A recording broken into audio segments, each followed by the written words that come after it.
ಬಂದಿದೆ 8 of cups ಬಂದಿದೆ. So 8 of cups ಬಂದಿದೆ ಅಂದರೆ ನಿಮ್ಮ ಎನರ್ಜಿಯಲ್ಲಿ ಈಗ ಯಾವುದೇ ರೀತಿಯ ಸಮಾಧಾನ ಇಲ್ಲ, ಅಸಮಾಧಾನ ಇದೆ, ಬೇಜಾರಿದೆ, ಮಿಸ್ಅಂಡರ್ಸ್ಟ್ಯಾಂಡಿಂಗ್ಸ್ಗಳಿದೆ, ಸ್ಟಾಗ್ನೇಷನ್ ಅಲ್ಲಿ ಇರುವಂತಹದ್ದು ನಿಮ್ಮ ಲವ್ ಲೈಫಿನಲ್ಲಿ ಕಾಣಿಸ್ತಾ ಇದೆ. ಏನು ಬೇಡಪ್ಪ ಅನ್ನುವಂತಹದ್ದು ಮುಂದೆ ಹೋಗ್ತಾ ಇರುವಂತಹದ್ದು ಕಾರ್ಡಿನಲ್ಲಿ ರೆಪ್ರೆಸೆಂಟ್ ಆಗ್ತದೆ. ನೋಡಿ, ಬೇಡ ಅನ್ನುವಂತಹ ಆಲೋಚನೆಯನ್ನು ಮಾಡಿ ನಿಮ್ಮ ಲವ್ ಲೈಫಿನ ವಿಚಾರದಿಂದ ಮುಂದೆ ಹೋಗ್ತಾ ಇರುವಂತಹದ್ದು ರೆಪ್ರೆಸೆಂಟ್ ಆಗ್ತಾ ಇದೆ. ಸೊ ಕೆಲವೊಬ್ಬರಿಗೆ ಈಗ ಆಲ್ರೆಡಿ ಕೆಲವೊಬ್ಬರಿಗೆ ಲವ್ ಲೈಫಿನ ವಿಚಾರದಲ್ಲಿ ಎಂಡಿಂಗ್ ಅನ್ನ ರೆಪ್ರೆಸೆಂಟ್ ಮಾಡಿದೆ. ಅಂದ್ರೆ ಲವ್ ಬ್ರೇಕಪ್ ಆಗಿರುವಂತಹದ್ದು ರೆಪ್ರೆಸೆಂಟ್ ಆಗ್ತಾ ಇದೆ. ಈಗ ಆಲ್ರೆಡಿ ನಿಮಗೆ ಲವ್ ಲೈಫಿನ ವಿಚಾರದಲ್ಲಿ ಕೆಲವೊಂದು ಬ್ರೇಕಪ್ಸ್ ಗಳಾಗಿರುವಂತಹದ್ದು ರೆಪ್ರೆಸೆಂಟ್ ಆಗ್ತಾ ಇದೆ. ಮೇ ಬಿ ನೀವಿಬ್ರು ಮಾತಾಡ್ತಾ ಇಲ್ಲ ಇರ್ಬೋದು, ನಿಮ್ಮ ಪರ್ಸನ್ನಿನ ಜೊತೆಯಲ್ಲಿ ನೀವಿಬ್ರು ಕೂಡ ಮಾತಾಡ್ತಾ ಇಲ್ಲ, ಅಸಮಾಧಾನದಿಂದ ನಿಮ್ಮ ಲವ್ ಲೈಫಿನ ವಿಚಾರದಲ್ಲಿ ರೆಪ್ರೆಸೆಂಟ್ ಆಗ್ತಾ ಇರೋದು. ಸೊ ಕಾರ್ಡ್ಗಳನ್ನ ನೋಡೋಣ. So king of wands, sun card and 7 of cups ಬಂದಿದೆ. ಸೊ ನಿಮ್ಮ ರೀಡಿಂಗ್ ನಾನು ಏನ್ ಮಾಡ್ತಾ ಇದ್ದೀನಿ, ಪಾಸ್ಟ್, ಪ್ರೆಸೆಂಟ್, ಫ್ಯೂಚರಿನ ಇಮಿಡಿಯೇಟ್ ಫ್ಯೂಚರಿನ ಬಗ್ಗೆ, ಪಾಸ್ಟ್, ಪ್ರೆಸೆಂಟ್ ಅಂಡ್ ಇಮಿಡಿಯೇಟ್ ಫ್ಯೂಚರಿನ ಬಗ್ಗೆ ತಗೊಳ್ಳುವಾಗ ನಿಮಗೆ ಪಾಸ್ಟಿನಲ್ಲಿ ನಿಮ್ಮ ಲವ್ ಲೈಫಿನ ವಿಚಾರದಲ್ಲಿ ಪಾಸ್ಟಿನಲ್ಲಿ ಚಾರ್ಮಿಂಗ್ ಇಂದ, ಬಹಳ ಉತ್ಸಾಹದಿಂದ, ಒಂದು ರೀತಿಯ ಬಹಳಷ್ಟು ಕುತೂಹಲದಿಂದ, ಕ್ಯೂರಿಯಾಸಿಟಿಯಿಂದ ಏನೋ ಪಾಸಿಟಿವ್ ಇದೆ ಅನ್ನುವಂತಹ ರೀತಿಯಲ್ಲಿ ನೀವು ಲವ್ ಲೈಫಿನ ವಿಚಾರದಲ್ಲಿ ಮುಂದೆ ಬಂದಿರುವಂತಹದ್ದು ರೆಪ್ರೆಸೆಂಟ್ ಆಗ್ತಾ ಇದೆ. ಸೊ ಬಟ್ ಆದರೆ ಬರೀ ಅದು ಇಲ್ಯೂಷನ್ ಅನ್ನೋದು ನೀವು ಗಮನಿಸಿಲ್ಲ. ನಿಮ್ಮ ಲವ್ ಲೈಫಿನ ವಿಚಾರದಲ್ಲಿ ಜಸ್ಟ್ ಇಲ್ಯೂಷನ್ಸ್ ಅನ್ನ ರೆಪ್ರೆಸೆಂಟ್ ಮಾಡ್ತಾ ಇದೆ. ಬರೀ ನೀವು ಕನಸು ಕಾಣಿದ್ದು ಅದು ಹಗಲುಗನಸು ಅನ್ನುವಂತಹದ್ದು ಕೆಲವೊಬ್ಬರಿಗೆ ರೆಪ್ರೆಸೆಂಟ್ ಆಗ್ತಾ ಇದೆ. ಯಾಕೆ ಗೊತ್ತಾ? ಯಾಕೆ ಅಂದ್ರೆ ನಿಮ್ಮ ಲವ್ ಲೈಫಿನ ವಿಚಾರದಲ್ಲಿ ಕೆಲವೊಂದು ನೀವೇನ್ ಅನ್ಕೊಂಡಿದ್ರೆ, ನಮಗೆ ಬೇಕಾದಷ್ಟು ಆಪ್ಷನ್ಸ್ ಗಳಿದೆ, ಹಾಗ್ ಮಾಡ್ಬೋದು, ಹೀಗ್ ಮಾಡ್ಬೋದು, ಹಿಂಗಿರ್ಬೋದು, ಹಂಗಿರ್ಬೋದು ಅನ್ನುವಂತಹ ಬೇಕಾದಷ್ಟು ಕನಸುಗಳನ್ನ ಕಂಡಿದ್ರಿ. ಅದೆಲ್ಲ ಕೂಡ ಜಸ್ಟ್ ಹಗಲುಗನಸು. ಓಕೆನಾ? ಒಂದು ರೀತಿಯ ಭ್ರಮೆ.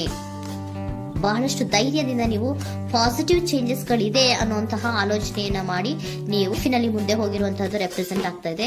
ಸೊ ಕೆಲವೊಂದು ರೀತಿಯ ಆಪ್ಷನ್ಸ್ ಗಳನ್ನ ನಿಮ್ಮಲ್ಲಿ ಇಟ್ಕೊಂಡು, ಆಸೆಗಳನ್ನ ಇಟ್ಕೊಂಡು ನೀವು ಲವ್ ಲೈಫಿನಲ್ಲಿ ನಿಯರ್ ಪಾಸ್ಟಿನಲ್ಲಿ ನೀವು ಮುಂದೆ ಹೋಗಿರುವಂತಹದ್ದು ರೆಪ್ರೆಸೆಂಟ್ ಆಗ್ತದೆ. ಆದ್ರೆ ಅಟ್ ಪ್ರೆಸೆಂಟಿನಲ್ಲಿ ನಿಮಗೆ ಬಂದಿರುವಂತಹದ್ದು ಯಾವುದು? 5 of cups, 7 of pentacles and king of cups. ಏನ್ ಬಂದಿದೆ? 5 ಆಫ್ ಕಪ್ಸ್. 5 ಆಫ್ ಕಪ್ಸ್ ಏನಾಗಿದೆ?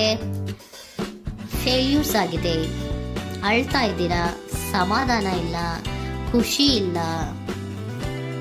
ಕಹಿ ಅನುಭವಗಳು ನಿಮ್ಮ ಲವ್ ಲೈಫಿನ ವಿಚಾರದಲ್ಲಿ ಆಗಿರುವಂತಹದ್ದು ಅಟ್ ಪ್ರೆಸೆಂಟಿನಲ್ಲಿ ರೆಪ್ರೆಸೆಂಟ್ ಆಗ್ತಾ ಇದೆ.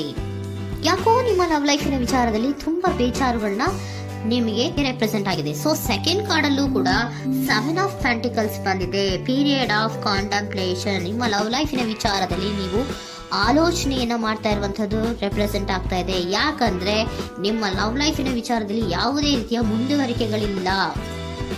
ಸ್ಟಾಗ್ನೇಷನ್ ಅನ್ನ ರೆಪ್ರೆಸೆಂಟ್ ಮಾಡ್ತಾ ಇದೆ. ಬಾಟಮ್ ಆಫ್ ದ ಡೆಕ್ ಅಲ್ಲೂ ಸ್ಟಾಗ್ನೇಷನ್ ರೆಪ್ರೆಸೆಂಟ್ ಮಾಡ್ತಾ ಇದೆ. ಇಲ್ಲಿಯೂ ಕೂಡ ನಿಮಗೆ ಸ್ಟಾಗ್ನೇಷನ್, ನಿಂತಲ್ಲೇ ನಿಂತಿದೆ, ಮುಂದೆ ಹೋಗ್ತಾ ಇಲ್ಲ.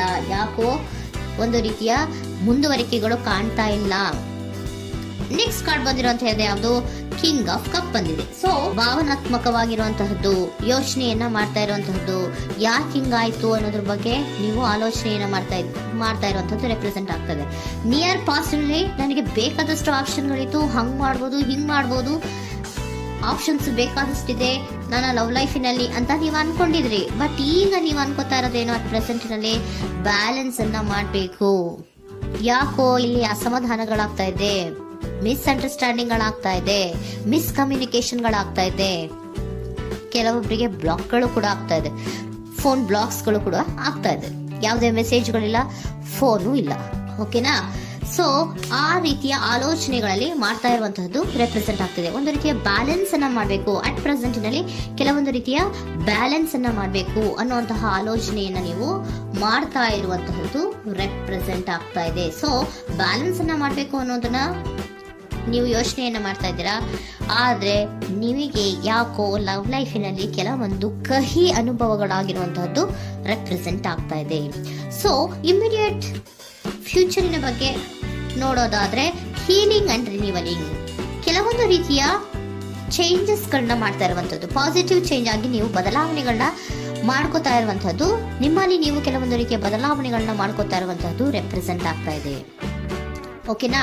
ಸೊ ನೆಕ್ಸ್ಟ್ ಕಾರ್ಡ್ ಏನ್ ಬಂದಿರುವಂತಹದ್ದು, ಕೆಲವೊಬ್ರು ಒಂದು ರೀತಿಯ ಬ್ಯಾಲೆನ್ಸ್ ಅನ್ನ ಮಾಡುವಂತಹದ್ದು, ಲವ್ ಲೈಫಿನ ವಿಚಾರದಲ್ಲಿ ಏನ್ ಈ ಕಹಿ ಅನುಭವಗಳಾಗಿತ್ತು ಅದನ್ನ ಕಮ್ಯುನಿಕೇಶನ್ಸ್ ಗಳ ಮೂಲಕ ನೀವು ಮಾತಾಡುವಂತಹದ್ದು ರೆಪ್ರೆಸೆಂಟ್ ಆಗ್ತಾ ಇದೆ. ಕಮ್ಯುನಿಕೇಶನ್ಸ್ ಗಳನ್ನ ಮಾಡ್ಕೊಂಡು ನೀವಲ್ಲಿ ನಿಮ್ಮ ಲವ್ ಲೈಫಿನ ವಿಚಾರದಲ್ಲಿ ಒಂದು ಭದ್ರತೆಯನ್ನ ಮಾಡ್ಕೊಂಡ್ಬಿಡ್ತೀರಾ, ಒಂದು ಸಾಮರಸ್ಯವನ್ನ ಕೆಲವೊಬ್ರು ಮಾಡ್ಕೊಳ್ಳುವಂತಹದ್ದು ರೆಪ್ರೆಸೆಂಟ್ ಆಗ್ತಾ ಇದೆ. ಯಾಕಂದ್ರೆ ಕೆಲವೊಂದು ರೀತಿಯ ಬ್ಯಾಲೆನ್ಸ್ ಅನ್ನ ಮಾಡ್ಬೇಕು ಅಂತ ಆಲೋಚನೆಯನ್ನ ಕೆಲವೊಬ್ರು ಮಾಡ್ತಾ ಇರುವಂತಹದ್ದು, ಅಲ್ಲಿ ಟಾಕ್ಟಿವ್ ಆಗಿ ಮಾತಾಡುವಂತಹದ್ದು. ಚಿಕ್ಕಂದ್ರೇನೋ ಒಂದು ರೀತಿಯ ಹೆಸರೇ ಚೇಂಜ್ ಮಾಡ್ಬಿಡೋದು, ಅಂತ ಬಾಯಿ ಬಿಟ್ಕೊಂಡು ನೋಡ್ತಾ ಇರ್ತೀವಲ್ವಾ ಮ್ಯಾಜಿಕ್ ನ, ಹಂಗೆ ನೀವು ಕೆಲವೊಂದು ರೀತಿಯ ಮಾತಾಡಿ ನೀವು ಸರಿ ಮಾಡ್ಕೊಳ್ಳುವಂತಹದ್ದು, ಕ್ಲಿಯರ್ ಕಮ್ಯುನಿಕೇಶನ್ಸ್ ಅನ್ನ ಮಾಡ್ತಾ ಇರುವಂತಹದ್ದು, ಮತ್ತೆ ಅಲ್ಲಿ ಬ್ಯಾಲೆನ್ಸ್ ಅನ್ನ ಮಾಡಿ ನೀವು ಒಂದು ನಿಮ್ಮ ಲವ್ ಲೈಫ್ ಅನ್ನ ಒಂದು ಕಾಂಪ್ರಮೈಸ್ಗೆ ತರುವಂತಹದ್ದು, ಉಳಿಸ್ಕೊಳ್ಳುವಂತಹದ್ದು ಕೆಲವೊಬ್ಬರಿಗೆ ರೆಪ್ರೆಸೆಂಟ್ ಆಗ್ತಾ ಇದೆ.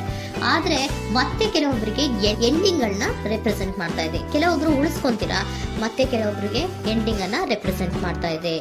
ಕೆಲವು ಪರ್ಸನ್ ಗಳಿಗೆ ಮಾತ್ರ ಎಂಡಿಂಗ್ ಅನ್ನ ರೆಪ್ರೆಸೆಂಟ್ ಮಾಡ್ತಾ ಇರೋದು, ಮತ್ತೆಲ್ಲರಿಗೂ ಕೂಡ ಹೀಲಿಂಗ್ ಅನ್ನ ರಿನಿವಲಿಂಗ್ ಮಾಡುವಂತಹದ್ದು, ಬ್ಯಾಲೆನ್ಸ್ ಅನ್ನ ಮಾಡ್ತಾ ಇರುವಂತಹದ್ದು, ಮತ್ತೆ ಕ್ಲಿಯರ್ ಕಮ್ಯುನಿಕೇಶನ್ಸ್ ಅನ್ನ ಮಾಡಿ ನೀವು ಇನ್ ಇಮಿಡಿಯೇಟ್ ಫ್ಯೂಚರ್ ನಲ್ಲಿ ಕೆಲವು ಬದಲಾವಣೆಗಳನ್ನ ಮಾಡ್ಕೋತಾ ಇರುವಂತಹದ್ದು ರೆಪ್ರೆಸೆಂಟ್ ಆಗ್ತಾ ಇದೆ. ಸೊ ಏಂಜಲ್ ಗೈಡೆನ್ಸ್ ಏನ್ ಕೊಡ್ತಾ ಇದ್ದಾರೆ ಅಂತ ನೋಡೋಣ. ಕೆಲವೊಬ್ರು ಕಾಂಪ್ರಮೈಸ್ ಮಾಡ್ಕೋತಾ ಇದ್ದೀರಾ. So next in the near future ಅಂದ್ರೆ ಇನ್ ಸದ್ಯದಲ್ಲೇ ನೀವು ಕೆಲವೊಬ್ರು ಏನ್ ಮಾಡ್ತೀರಾ, ಮಾತಾಡಿ ಕ್ಲಿಯರ್ ಆಗಿ ಮಾತಾಡಿ, ಅಯ್ಯೋ ಬೇಡಪ್ಪ ಇದು ಸರಿ ಹೋಗಲ್ಲ, ನಾವ್ ಹಿಂಗಿದ್ರೆ ಸರಿ ಹೋಗಲ್ಲ ಅಂತ ನೀವು ನೀಟಾಗಿ ಮಾತಾಡಿ ಅವ್ರನ್ನ ಒಂದು ರೀತಿಯ ಕನ್ವಿನ್ಸ್ ಮಾಡ್ತೀರಾ. ಸೊ ಮ್ಯಾಜಿಕ್ ಪರ್ಸನ್ ಮಾಡೋದೇನೋ ಕೆಲವೊಂದು ವಿಚಾರಗಳನ್ನ ಕನ್ವಿನ್ಸ್ ಮಾಡ್ಬಿಡ್ತಾರೆ ನಮ್ನ, ಹಂಗೆ ನೀವು ಕೆಲವೊಂದು ವಿಚಾರಗಳನ್ನ ಕನ್ವಿನ್ಸ್ ಮಾಡಿ ಕಾಂಪ್ರಮೈಸ್ ಅನ್ನ ಮಾಡ್ಕೊಳ್ಳುವಂತಹದ್ದು ರೆಪ್ರೆಸೆಂಟ್ ಆಗ್ತಾ ಇದೆ ಇನ್ ದ ನಿಯರ್ ಫ್ಯೂಚರ್ ಅಲ್ಲಿ. ಜಾಸ್ತಿ ದಿನ ಏನು ಇಲ್ಲ, ನೀವೇನ್ ಜಾಸ್ತಿ ದಿನ ಕಾಯುವಂತ ಅವಶ್ಯಕತೆ ಇಲ್ಲ. ಕೆಲವೊಬ್ಬರಿಗೆ ಕಾಂಪ್ರಮೈಸ್ಗಳು ಇದೆ, ಕೆಲವೊಬ್ಬರಿಗೆ ಮಾತ್ರ ಲೆಟ್ ಗೋ, ಕೆಲವೊಂದು ವಿಚಾರಗಳನ್ನ ಬಿಟ್ಟು ಬಿಡಬೇಕಾಗುತ್ತೆ. ಕೆಲವೊಂದು ಎಂಡಿಂಗ್ ಗಳನ್ನ ಮಾಡಿದ್ರೆ ನೀವು ಕಾಂಪ್ರಮೈಸ್ ಆಗ್ತಾರಾ ನೋಡಿ, ಆಗ್ಲಿಲ್ಲ ಅಂದ್ರೆ ಮುಂದೆ ನೀವು ಹೋಗ್ಬೇಕಾಗತ್ತೆ. ಯಾಕಂದ್ರೆ ಕೆಲವೊಂದು ರೀತಿಯ ಸ್ಟಾಗ್ನೇಷನ್ ಅಲ್ಲಿ ಇರೋದ್ರಿಂದ, ನಿಮಗೆ ಬಾಟಮ್ ಆಫ್ ದ ಕೆಲವೊಂದರಿಗೆ ಸ್ಟಾಗ್ನೇಷನ್ ಅಲ್ಲಿ ಇರೋದ್ರಿಂದ, ಸೊ ಸಾಧ್ಯತೆ ಮಟ್ಟಿಗೆ ನೀವು ಮುಂದೆ ಹೋಗ್ಲೇಬೇಕಾಗುತ್ತೆ. ಎಷ್ಟು ದಿನ ಅಂತ ನೀವು ಅಲ್ಲೇ ಇರ್ತೀರಾ, ಸ್ವಲ್ಪ ಮುಂದೆ ಹೋಗಿ ನೆಕ್ಸ್ಟ್ ಮುಂದಿನ ದಿನಗಳಲ್ಲಿ ನಿಮ್ಗೆ ಕಾಂಪ್ರಮೈಸ್ ಆಗುವಂತ ಸಾಧ್ಯತೆಗಳು ಇದೆ. ಫಾಸ್ಟ್ ಅಲ್ಲಿ ನೀವೇನಾದ್ರು ಕೆಲವೊಂದು ಭ್ರಮೆಗಳಲ್ಲಿ, ಕೆಲವೊಂದು ಆಪ್ಷನ್ಸ್ ಗಳಲ್ಲಿ ಏನಿದೆ ಅವರಿಗೆ ತುಂಬಾನೇ ಕಹಿ ಅನುಭವಗಳಾಗಿರುವಂತಹ ಸಾಧ್ಯತೆಗಳು ಇದೆ. ಅದರಿಂದ ಕೆಲವೊಬ್ರು ಹೀಲಿಂಗ್ ಅಂಡ್ ರಿನಿವಲ್ ಆಗಿ ಕೆಲವೊಂದು ರೀತಿಯ ಚೇಂಜಸ್ ಗಳಾಗುವಂತಹದ್ದು, ಅಲ್ಲಿಗೆ ಎಂಡ್ ಅನ್ನ ಮಾಡುವಂತಹದ್ದು ಕೆಲವೊಬ್ಬರಿಗೆ ರೆಪ್ರೆಸೆಂಟ್ ಆದ್ರೆ, ಮತ್ತೆ ಕೆಲವೊಬ್ಬರಿಗೆ ಮಾತಾಡಿ ಕಾಂಪ್ರಮೈಸ್ ಅನ್ನ ಮಾಡ್ಕೊಳ್ಳುವಂತಹದ್ದು ರೆಪ್ರೆಸೆಂಟ್ ಆಗ್ತದೆ.